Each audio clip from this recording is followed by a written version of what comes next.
Hi, this is Annabella, and recently I read a quote from a well-known black and white photographer named John Sexton, who developed his skills working in the darkroom alongside Ansel Adams, perhaps the most influential photographer of the 20th century. Anyway, the quote goes like this: "I truly believe that 51% of my images success takes place in the darkroom." Well, here's what I believe. Today, 51% of all digital images success takes place in Photoshop. Right now, Photoshop is the easiest and yes, the fastest way to take good photos and transform them into great photographs using simple, straightforward, raw conversion and photo editing techniques.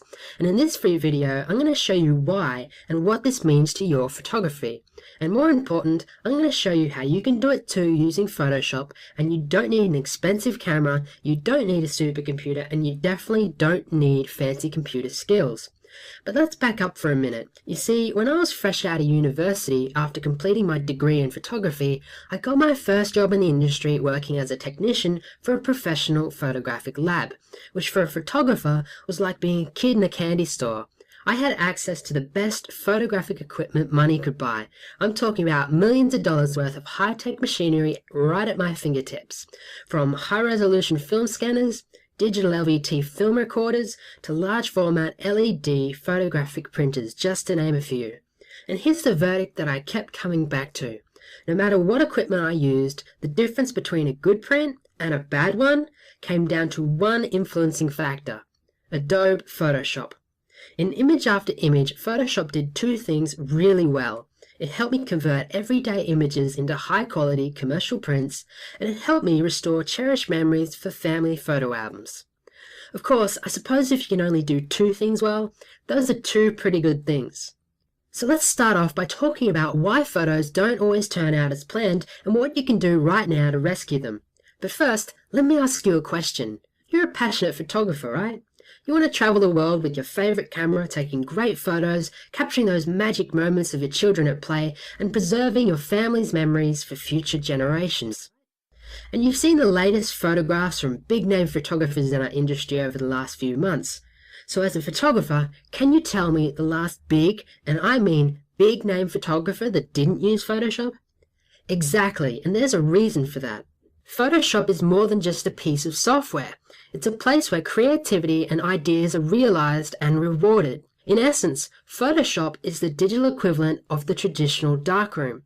I have fond memories of my first makeshift darkroom squeezed into my bathroom.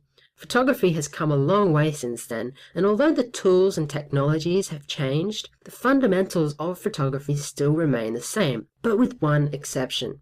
In the 1930s and 40s, photographers needed to know how to get the best out of their film through traditional processing and printing techniques. In the 1970s and 80s, photographers began to spend less time film processing and printing with the assistance of services offered by professional photographic labs, like the one I worked in. And now, with so many digital devices at our fingertips, anyone is capable of capturing high-resolution imagery with relative ease, and the concept of creativity has somewhat been lost on the masses. The bottom line is, the act of creating a photograph doesn't stop with your digital camera. You still need to process your photos, even though we're not using chemicals or darkrooms. The other day, I actually had somebody tell me that they're a purist, and that they don't use image editors like Photoshop. Well, I asked them then, do you use grad filters, polarizers, or different ASAs of film? And you know what? They didn't really respond because they knew I had them. The fact is, your images shouldn't suffer. You should make them the best that they can be, because photography is a creative medium that empowers artistic expression. Here's a perfect example of the role creativity can play when things just don't go right on assignment. At first, this photograph may appear to be quite straightforward, but in reality it's not, and that's because I only had one opportunity to capture this photograph, hanging out of an open cockpit, rubber band propelled, home-built aircraft flying at 4,000 feet. And if that wasn't a tall order, by the time we reached our remote destination, we only had enough fuel for one pass before we needed to head back to the airfield. So after planning to photograph Mount Lindsay at sunset, the reality was we actually turned back half an hour prior in order to make it back before dark, ruining any chance of capturing the perfect sunset. So what I actually captured was this: And I admit, whilst the perspective from which it was photographed is impressive, the photograph is not, and unfortunately, the possibility of a reshoot wasn't on the cards. I'm sure you've experienced a similar situation that you wish would have turned out differently. So if you were in my position, what would you do? By now, most photographers would either make do with the photos that they've got or discard them altogether, simply because they don't understand the power of Photoshop. They're afraid of the technology, they're intimidated, and they incorrectly think that it takes too much time to learn how to use.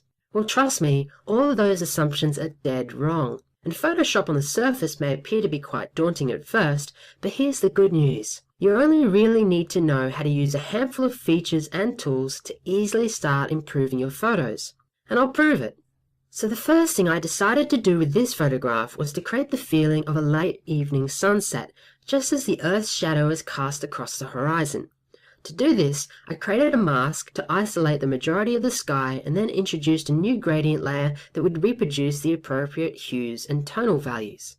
Then I duplicated and inverted this mask so that I could independently adjust the density, contrast, and color of Mount Lindsay and the surrounding areas.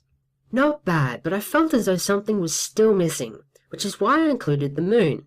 To get the moon just right, I resized it, added a gradient mask, changed the blending mode, and reduced the opacity until the moon and sky were one. So as you can see, there weren't a lot of steps involved in rescuing this image, and that's just one example of how Photoshop can be used to enhance